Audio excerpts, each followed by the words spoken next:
PMCM bill, वो जो jail वाला भी बिल आया है, इसकी जेपीसी बनी है। हाँ, तो अभी तक कांग्रेस ये नहीं डिसाइड कर पाई कि हम जेपीसी में जाएंगे, शामिल होंगे कि नहीं। अपोजिशन पार्टी उनके जो सहयोगी हैं उन्होंने इतना दबाव दे दिया कि डिसाइड नहीं कर पा रहे हैं।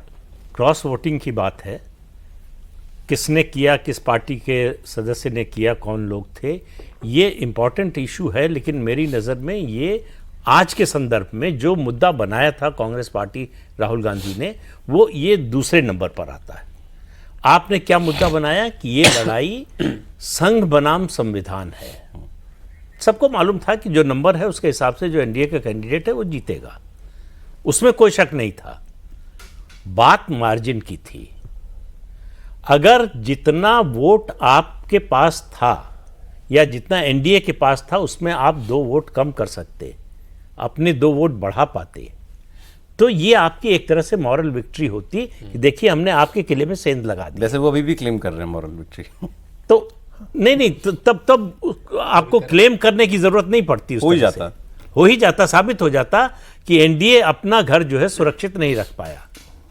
तो इस तरह के चुनाव में यही तो स्कोरिंग पॉइंट होता है। वरना तो जो सत्तारूढ़ दल है उसका कैंडिडेट जीतता ही है, उसमें कोई शक नहीं होती है।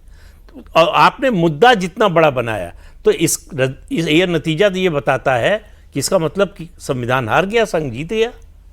क्या इसको इस रूप में पेश किया जाएगा?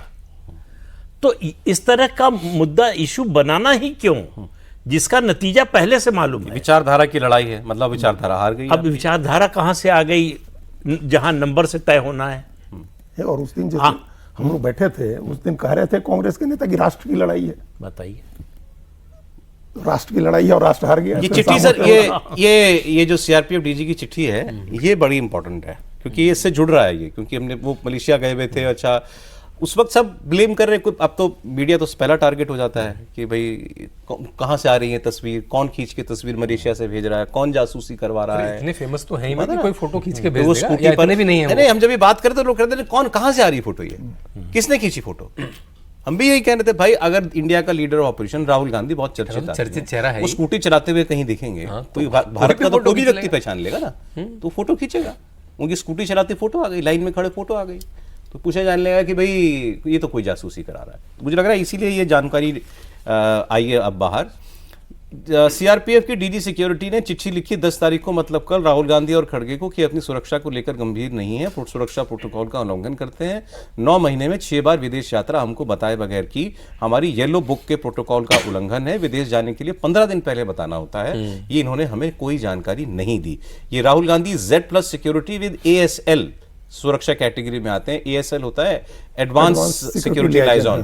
पहले जाकर के सुरक्षा एजेंसियां देखेंगी कि जहां जाना है वो जगह ठीक है कि नहीं है। सेफ हाउस वगैरह बनाया जाता है उसमें ये। हाँ, और ये खासकर विदेश में और जरूरी होता होगा। फिर उन्होंने डिटेल दी है आगे। ये 6 विदेश यात्रा कौन से थे? पहला 30 दिसंबर 24 से 9 जनवरी इटली का दौरा, 10 से 11 दिन तक नए साल पर विदेश में रहे इटली में।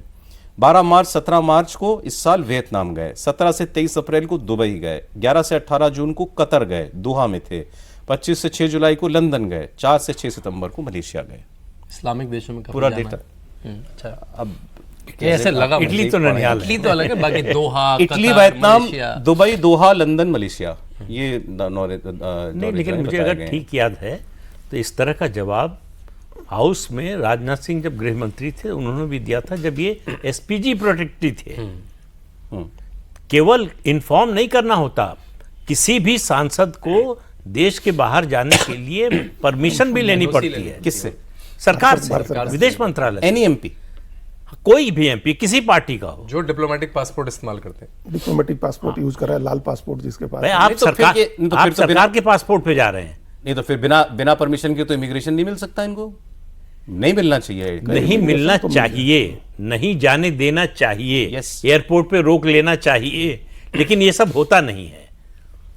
तो जब एसपीजी प्रोटेक्टेड थे तब कितनी बार बिना बताए विदेश गए। बीच में कांग्रेस ने मुद्दा उठाया था कि उनकी सुरक्षा को लेकर सरकार गंभीर नहीं है, तो उस पर मुझे जहां तक याद है राजनाथ सिंह ने ही बयान दिया था उसमें कि इतनी बार बिना बताए जो है विदेश यात्रा पर गए।